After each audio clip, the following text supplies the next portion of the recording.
Welcome back to another episode of the Pickle Pulse. I am your host, Brian Green, and today we have an outstanding guest. We have the manager of the DC Pickleball team, Mr. Josh Gartman, the guy behind last year's team who absolutely killed it. And hopefully he's going to tell us a little bit about the draft and the excellent team that you guys have put together this year. What's up, Josh? How's it going, Brian? Good to see you. Yeah, you as well, man. You had a good morning so far? Yeah. Just so I work out in LA as like a tennis and pickleball coach. So I'm kind of on call at different times. So I kind of had to get some stuff done this morning before jumping on with you. So excited to be here and talk some pickle. That's it, man. Well, hey, appreciate you coming on, number one. And number two, I just really wanted to dive into this MLP draft and that we all waited so long for this season. And then there were some significant names that said they weren't going to play, and then some big names that decided they were going to play last minute. And I'm intrigued to hear how you guys handled all that last minute kind of go around and what the war room looked like. And I mean, can you take me inside, our listeners inside the DC Pickleball war room? Yeah, I think, going to your player contract point, like, you kind of err on the side of caution. Like, all right, if these guys are going to play, you kind of go through this scenario and, we have a draft board like everybody else does, and you kind of slot them in based on where you think they fit. And, you have another draft board that doesn't have them in. So we were kind of ready for all different scenarios. And, I know the Johnson 5 came down to the last minute there. Mm-hmm. But we were prepared. It was a long time coming. I think, we were looking for that draft to happen. At least I was in like December or January. So when it happened in April, like I'd been, staring at that draft board for months and different scenarios. So felt like I was ready for that, anything to come at us. But yeah, the war room was interesting. I flew out to New York. Our main owner, Al Tylis, lives out there. Okay. So I flew out there. We played some pickleball at Lifetime in the morning, Mm-hmm. trying to sweat some of those nerves out. And Who's the best we, DC Pickleball team pickleball player? besides our players, it's definitely me. But Adam's getting better. Adam's getting Okay. better. Al's good. They're using those new Yola paddles, so those things are hot. I'm getting mine Um, tomorrow. Can't wait. yeah. I'm a Pro XR guy myself, but I'll be trying to get one of those in my hand and see how they are. But Oh, yeah. yes, yeah. So the war room was at Al's place in New York. We got there about 2-3 hours before, and you guys kind of know the draft auction process and all the Mm-hmm. details of that. So the biggest thing for us was trying to figure out who was going to spend more than the draft board itself. I think not knowing who was going to go over those 500,000 draft points was the big kind of elephant in the room, and everyone was kind of, all right, trying to figure out, all right, what's your war chest, what's my war chest. Mm-hmm.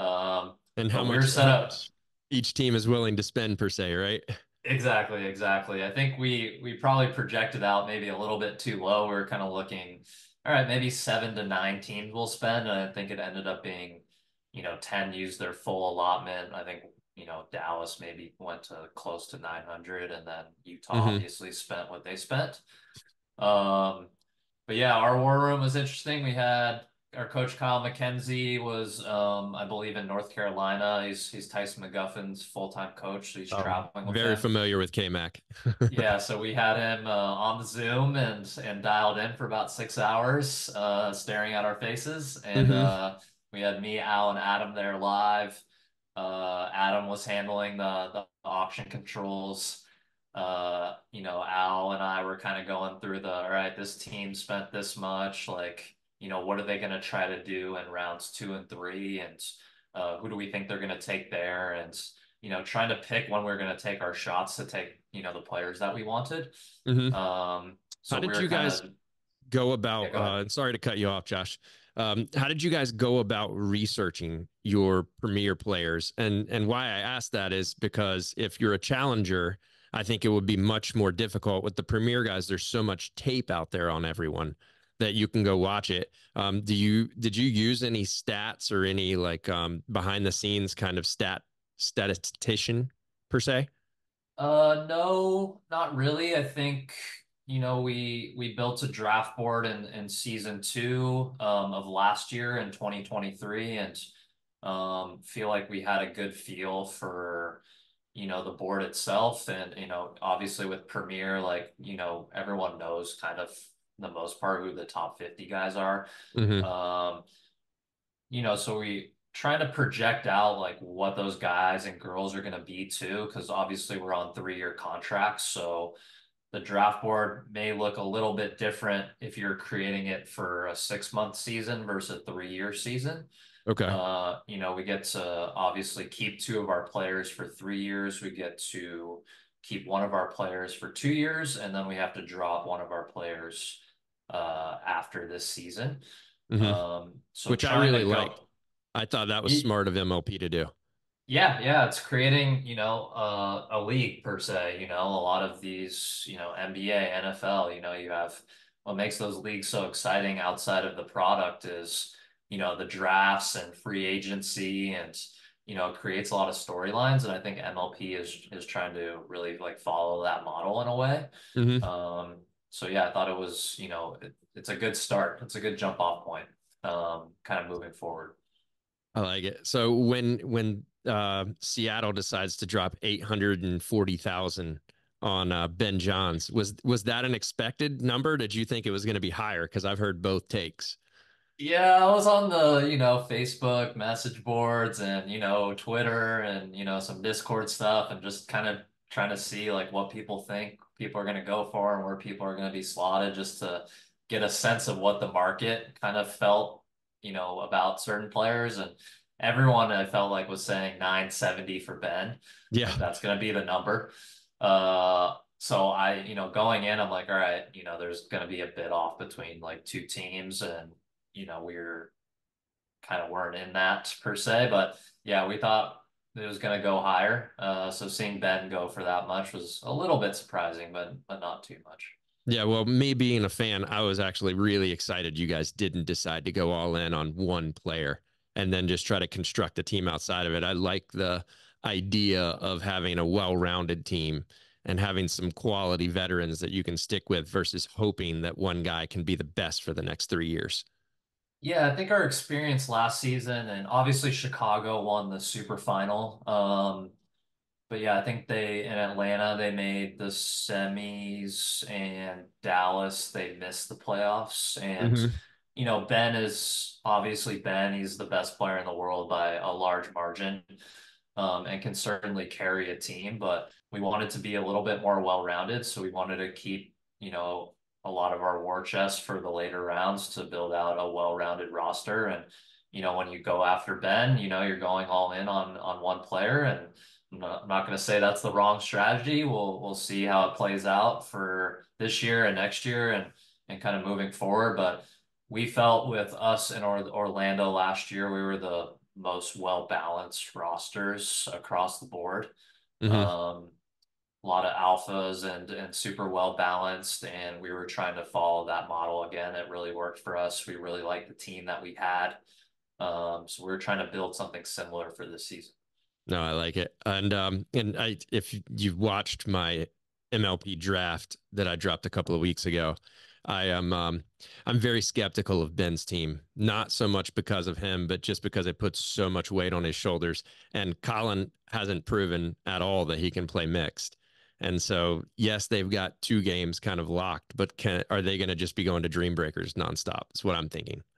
Yeah, it'll be interesting to see Ben and Colin and Rally scoring. I'm very actually pretty excited to see them kind of tee it up in that style. Obviously, what makes them so special is their ability to figure teams out as matches go along, and it feels like they're able to separate themselves the more they play you. Hmm. So, you've seen these scores against, Pablo and Fed and some of these teams that have kind of been around. Like, once they kind of figure out the patterns and, what you like to do against them, and can kind of go in the lab and kind of see what works, and they come back out, and it seems like they're able to separate themselves. It'll be interesting to see them in a more condensed format, rally scoring. Can they figure it out on the fly versus over, best 3 out of 5 or 2 out of 3? Or a team they're seeing, every other PPA tournament, right? Where, Hmm. the fifth, sixth time they see them, they got you figured out, but that doesn't happen in MLP. So I'm pretty excited to see how they do. I think everyone kind of goes with the narrative of like, oh, Ben's a lock in men's, and to a certain degree, I think he is. But I'm definitely interested to see him with Colin. So Well, I like your take of the rally scoring versus the traditional side out scoring. I didn't even really think about that, and that would have been and Colin look like there. That's a big question mark. yeah, yeah, I think sometimes you see them when they play PPAs, right? They'll kind of drop the first game, and they see some things that they're not used to, maybe from a Zhao Man and Augie, or some team they haven't faced before. Hmm. And then as the match goes along, it's like, all right, they could start to tell it teeter totters in their favor, and they figure it out, and they start to steamroll later in the match. But MLP, you got to get off quick. Hmm. Getting down, sometimes 6-1 or 7-2 on the scoreboard, and those deficits can be difficult to climb out of, and the pressure starts to build, as that deficit builds.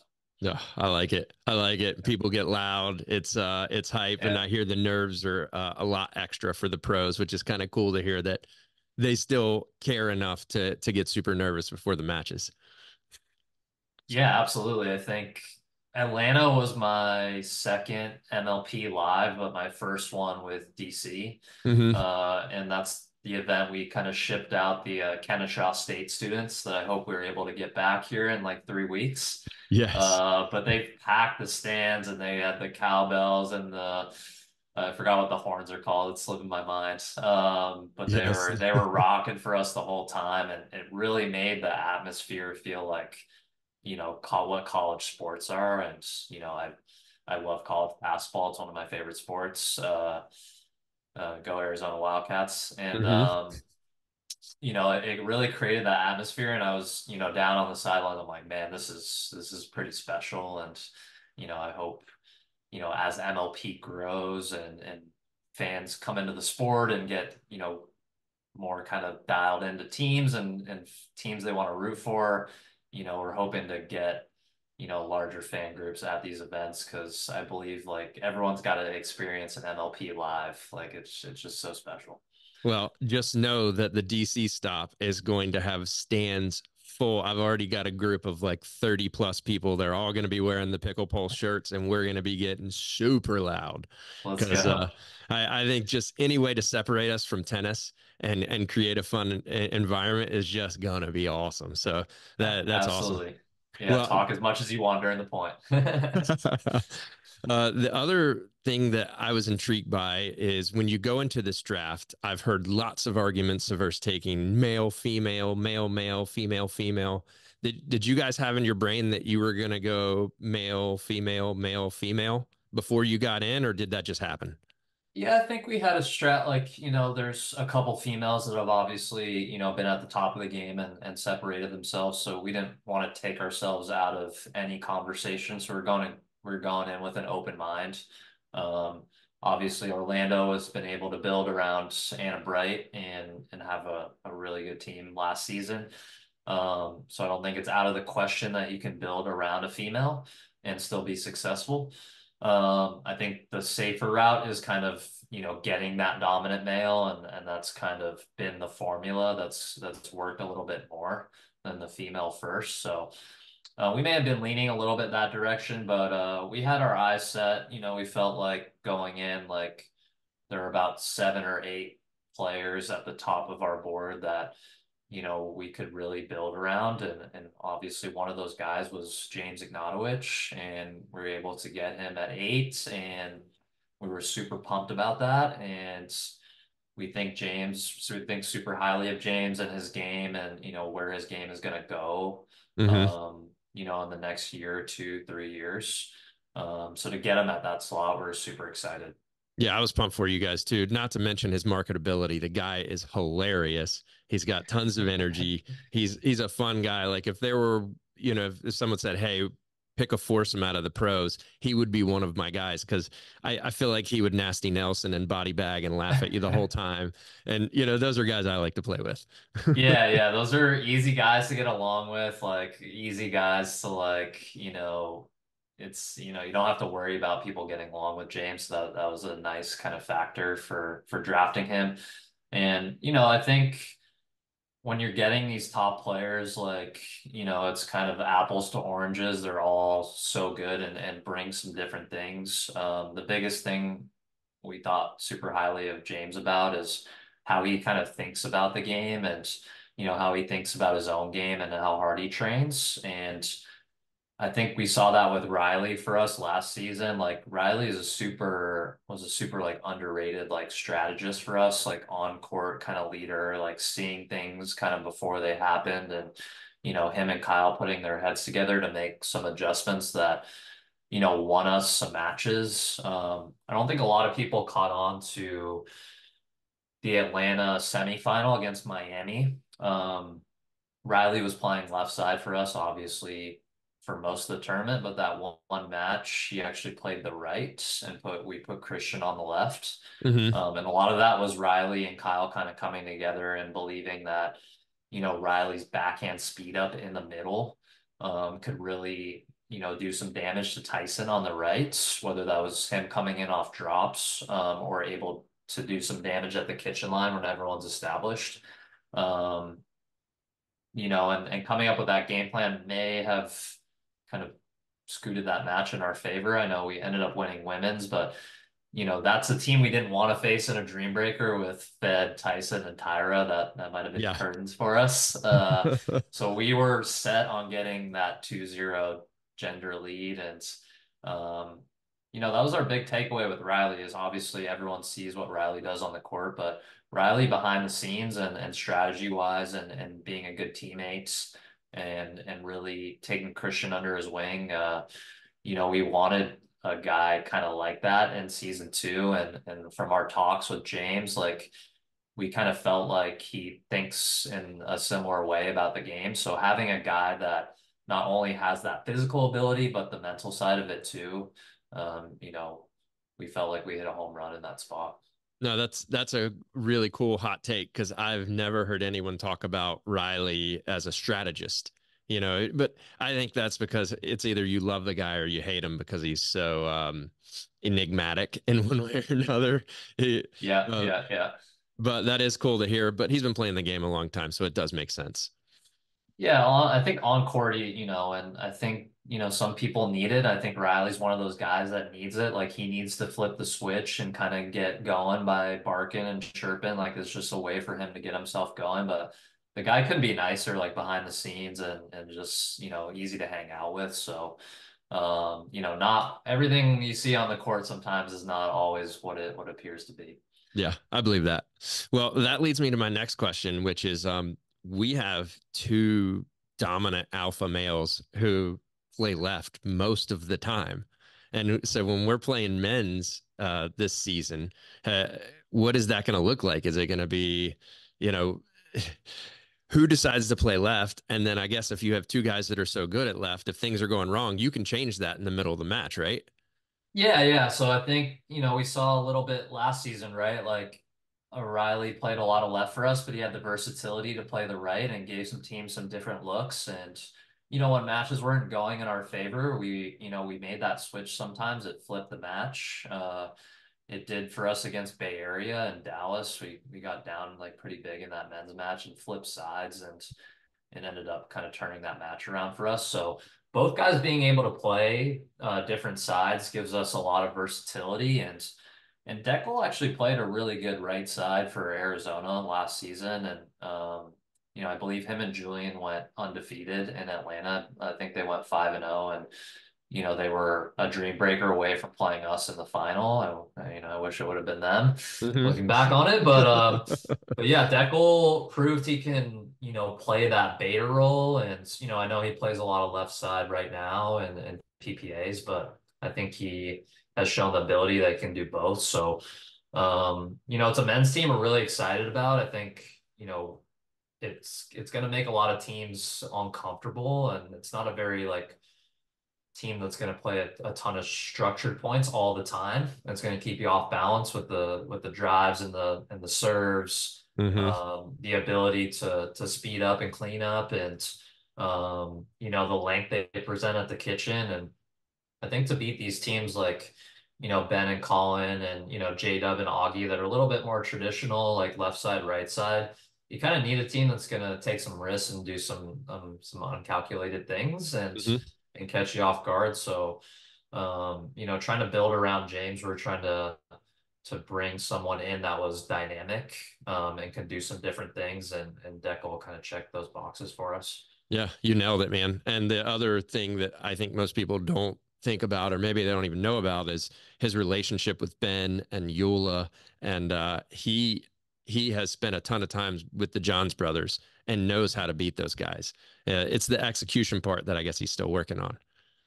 Yeah, yeah. I think the Yola switch, like he was in with Engage for a long time, but we noticed kind of the Yola paddle was a big switch for him, and we saw some kind of nice things going on. And obviously, Deckel is playing a lot of PPAs with Tyson, and Kyle's been there watching those matches, so he's got Oh, a yeah. nice little insight on that. And I think the biggest thing though with the number two guy, we've kind of noticed in MLPs is their importance really comes in mixed.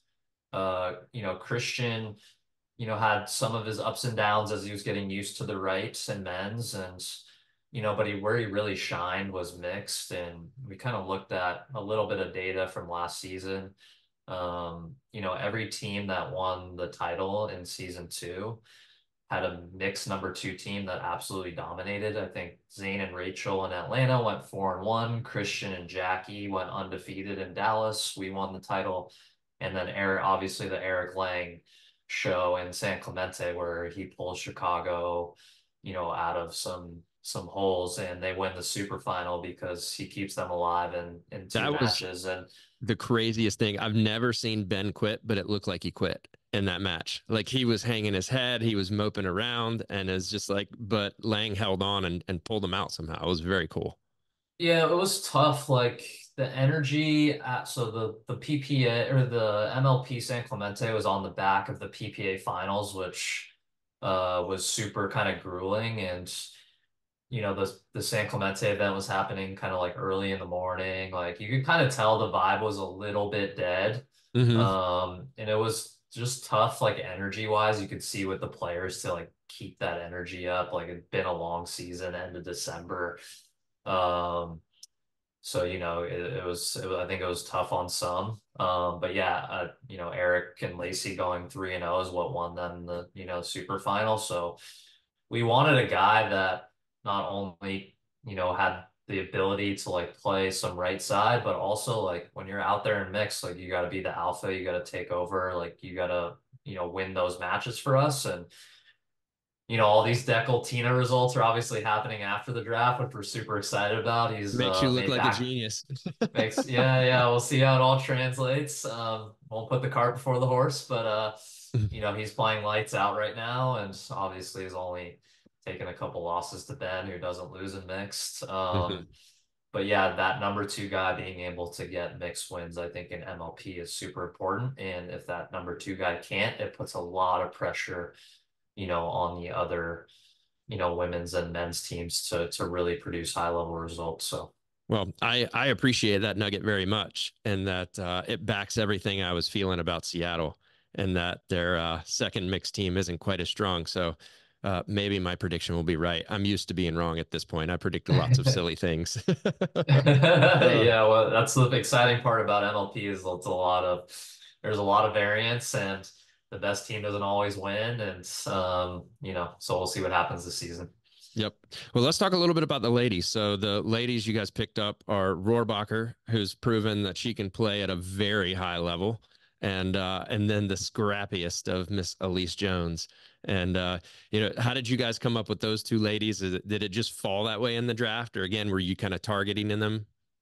Yeah, so our thought process with that first round pick is we wanted to get one of those kind of top guys, and we feel like there was that big of a difference after Ben, kind of just what you're looking for. And but our goal is to kind of, have a more of a war chest for that second round so we could make a splash and really, build a stronger roster kind of 1 through 4. And watching Rachel last season, like obviously we had to play them 3 times, and having to face her was not very fun. She's just one of those players like in MLP, and I think Zane is one of those guys too on the big stage. Like you kind of get scared when you're playing them. Like you're like, man, they can just get hot and like almost just like take the paddle out of your hand. Like, Rachel's just like blowing up, Riley and mixed, and they end up taking it to a dream breaker to complete that comeback. And, you know, thinking about which female is going to make that jump into the Anna Lee, Anna Bright, Catherine Parento, trio, like it was a no-brainer that it's going to be Rachel, and we don't think it's going to take that long. And, obviously they're coming off a huge win against them in Austin, and have Hmm. had some good matches with them in the past. So, I think we look back in 6, 9, 12 months and we say Rachel is potentially a top 5 pick if there's a redraft. So getting her where we got her, um, we kind of ramped up the spending a little bit. I think, Jackie and some of the other girls went for around like 280, 285, but we felt like we really wanted to get Rachel. Like she can take over matches. She's built to play the left.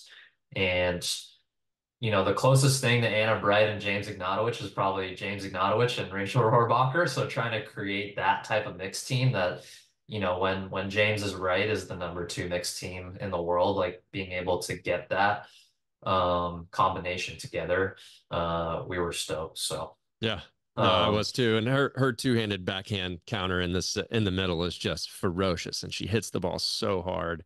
yeah, And I with mean, a Selkirk halo, like it's crazy. It's it really crazy. is crazy. I Yeah. wonder why she sticks with that particular paddle with the whole line of Selkirk that they offer. Yeah, It's an interesting choice. I think it probably helps her. Like you could see her go fast hands and then quick reset. And I think that's a special skill set when you're trying to project out like high level talent. Like, can you go, fast, fast, fast, slow, and how are you in transition? And, are you a smooth mover, or is it like clunky out there? And, Rachel kind of checks all those boxes, like the way she moves around the court, her ability to speed up from pretty much anywhere, and her ability just to, when she's under attack, just like to be super calm and reset, and go from fast hands to reset or reset to fast hands was, a skill that jumped off the page when I was watching her. And it was just like, yeah, this girl is going to be, the next big thing. So, Oh, that's we awesome. got to find a way to get her. Yep. Well, and then and Elise, I think, is just an outstanding fourth round pick. I think that she's a person who can bring a team together, and that's something we haven't really talked too much about yet. But a personality that can blend really well with people. You know, she's going to give it your all, and she's an excellent player for a fourth round pick too.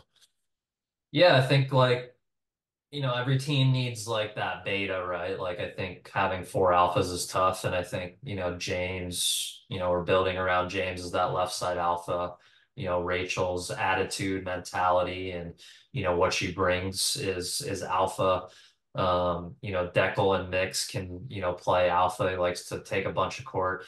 We just needed that kind of role player to round out the roster that can do a little bit of everything. And, getting Elise in that spot, her ability to just be able to just blend in. And, I think a super underrated part of being that right side beta is, can you fall for those, can you stay under control and balance when people are taking a bunch of court and giving you some head jukes? And, Lisa's been around and done it all. And, played with a bunch of different partners. She's been at the top of the game in PPA and has played a bunch of MLP. So, we just felt like that was the perfect fit for us to kind of round everything out based on what we did in the previous 3 rounds.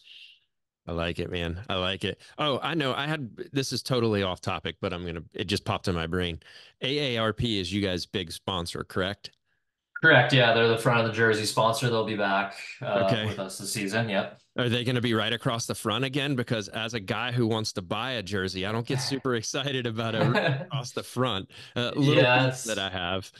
don't shoot me. That's Adam Banky. He's the one that runs DC Pickleball team, the operations, the marketing, the sponsorships. Like Hmm. he's the guy that keeps the engine going for us. I just scout the talent. I like it. But yeah, I think Adam, I think we're bringing AARP back in the front. I believe Humana is going to be on the back again, and then we have that relationship with Stella Blue Coffee, which is Hmm. kind of like a Barstool company. They'll be back with us. Hoping to get Jake Marsh over at Barstool back at one of our events. He was out there for our September Atlanta event. It was I think he had a blast, so trying to get him back out there. But yeah, I think in terms of sponsorships, like we got to be in the clubhouse leading Oh, that big charge. time. I think us and Miami were last season. We're kind of leading the charge on that. I'm sure some other teams are getting a little bit more into it this season. So, No, I um, think as ownership groups go, DC has proven that you guys are one of the top ownership groups. You're willing to put money into your players. You're very thoughtful about how you choose things. And, if it means that I have to wear an AARP shirt to root for my team, I guess I will. yeah, I think the first time I met Al, like Al's one of the good guys. Like he's just so nice, so accommodating. Like whatever you need, like you let me know, like I'll take care of you. He's done that with our players last season, and we did some shopping trips and some team bonding stuff. And if the hotel wasn't up to DC pickleball standards, I think he put us up in a little bit higher Okay. hotel and stuff like that. So Al's the best. Why do I Getting the recognize his name, Josh? What does he own other sports teams or is he like a big business? For some reason, his name is yeah, just so I think he owns a Mexican League soccer team. He used to run DC United, and that's where I get it. Him and Jason Stein of the Hustlers are the ones that put that big cash injection into the league, like 50 million. Okay. Um, to back MLP, for however long it runs. So those were the two kind of main guys that structured the deal with PPA and kind of got that merger to kind of happen and go through.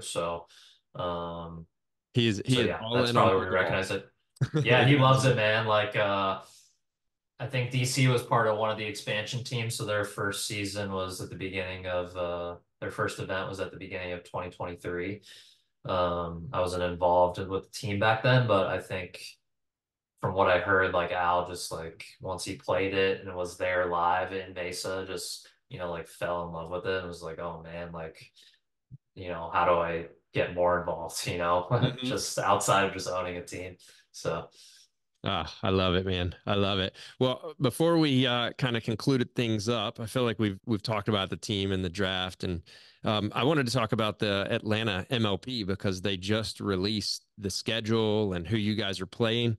And as I'm looking at the names, DC got kind of a tough draw based on my grades of all the drafts. And I mean, you've got the Arizona Drive, the Columbus Sliders, and the Dallas Pickleball Club, who I think Dallas is definitely one of the top four teams, and AZ is as well with Diescu and Frazier as their two guys. sure, yeah. I think as I've been part of and seen at least three drafts now, it's gotten more efficient each time. Like there are a lot less like, huh, picks like Mm-hmm. this go around than there were last season. So I think there's a lot of good teams on paper, and it's all gonna come down to like just who's able to like come together, and that was the biggest thing for us with last year was just like our camaraderie and how our players like got along and really blended together on court. And there's so much talent now, like especially in the premier level, like it's all about like who's able to come together and rise to the occasion when the score is we're playing the 25 this year, so call it 23 22, who's able to pull those out in the big moments. But yeah, the draw's tough. Like we're not going to have any easy matches. I think first on deck is Riley, and he's Hmm. going to bring it against us and have a chip on his shoulder. That Columbus took him, and we played Dallas, who's it's going to be they have a lot of talent. Obviously, Augie's playing fantastic, and Hmm. the Johnsons probably stronger together than apart.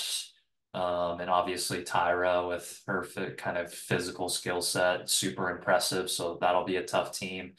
Andre and Dylan, going to be a tough men's team. We'll see how their women's team, comes together. But Caitlin and Lacey super, athletic and can create a lot of offense. So we'll see how that looks. And I forgot the last team we played is St. Louis Shock.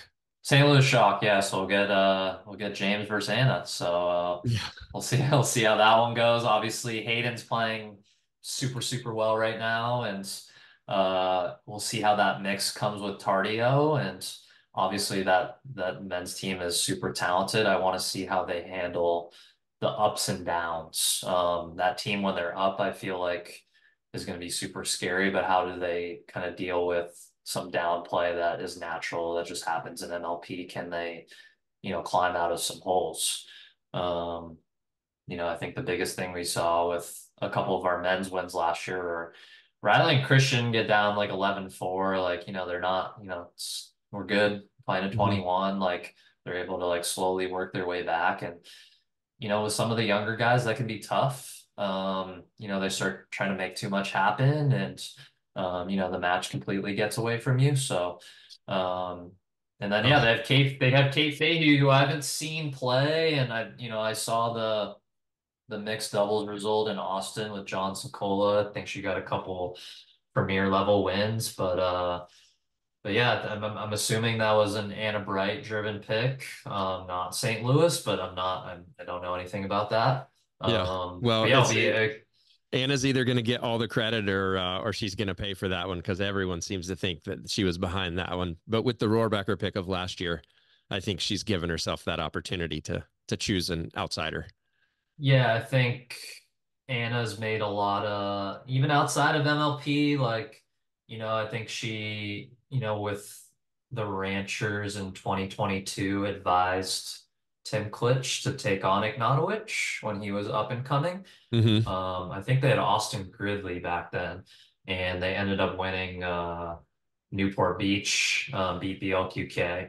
Okay. So her track record goes like pretty far back, in like identifying talent and, obviously, you know, being partners with James and kind of picking him kind of at the right time. And they kind of hit the ground running like right after they partnered together. And, obviously the Rachel thing. So, maybe probably a good idea to listen to her. So. Yeah, agreed. Well, we will see. Well, the last thing I wanted to cover with you was just the new rules changes for this season. I don't think there's anything too dramatic other than the one that kind of stood out to me is there's no more freeze. When did you guys Correct. find out about that? And then how do you think that's going to affect the game overall? Yeah, it'll be interesting. We got some of the rules and regulations, I believe, maybe 2 or 3 weeks before the draft. Kind of just came in a PDF. I kind of scanned it, and Al was kind of keying me in on some details of, I think this year is going to be played to 25 and stuff of that nature. It'll be interesting because you don't have to win on serve this year, so it's more of just kind of a race to 25 by two.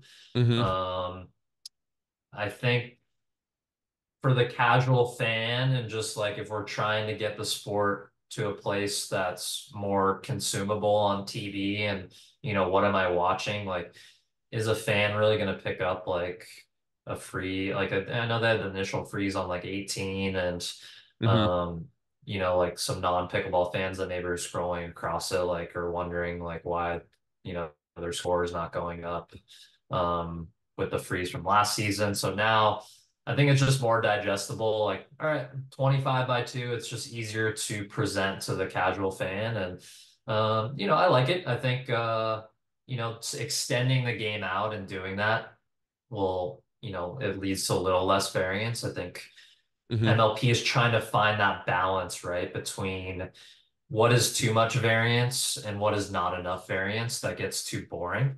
Yeah. We don't want, you don't want the best team to win every time. We want a little bit of like drama, but Yeah. we don't want too much drama where it's just chaos all the time. So we're trying to find, I think they're trying to find that blend of what that looks like. So yeah, I'm not ruling out any changes in the future. But yeah, I think, it's a brand new product. It's still in its infancy stage. I think experimenting until they get it right is the right thing to do. Like, don't be a dinosaur. So Agreed. Agreed. And yeah, I feel like too many leagues get stuck in their own, this is what we do. And yeah, as early as things correct. are, you just nailed it, and that you got to try some new things. So I was okay with it. On the drama side, I felt like the freeze did create the drama, but I do hear your point very much. So if my mom tuned in, she would be very confused as to why one team wasn't getting points and the other was. So Do we want teams coming back from like 2013? Like, is that too much drama? Like they, probably. But yeah, I think they're doing a lot of the right things. Like, I think you want to be more like the NBA than the NFL, right? You want to be on cutting edge and, be making changes. And, I think Tim Parks, who's the SoCal Hard Eight owner, like talked about this on a past podcast, either with KOTC or the boys, at It Feels Right. And, he talked about Steve Kuhn bringing all these owners and not just bringing them in because they had money, bringing them in because they had a specialized skill set in some part of mhm. business. And, whether that was, the Brooklyn Aces have, Rich Kleiman and, Samin who are, have ties to the NBA and are in a lot of those circles and kind of know how that league is run. And there's just a lot of different smart type of people, behind the scenes in MLP. And I think that's going to deliver the best product to the fans is, having all these brilliant minds like coming together to make the proper changes. So Like it. Like it yeah, very much. Well, I really appreciate you coming on, Josh. This is super insightful and really cool to hear about how you guys put together an excellent team. And I'm just super pumped and stoked to root for you guys all season. Let's yeah, do yeah, some yeah. championships. Absolutely. I'll be out in DC in June, so let's find a way to connect, whether it's at the event or not. And yeah, we'll be handing out as much DC merch as you can pass out for us. So That's good stuff, dude. And yeah, I'm here to help. So please use me as a resource. I am awesome. absolutely open to it. Well, Appreciate it. Awesome, appreciate man. you, man. Have a great rest of the day, and we'll see you soon. Yeah, talk soon. All All right. right, man.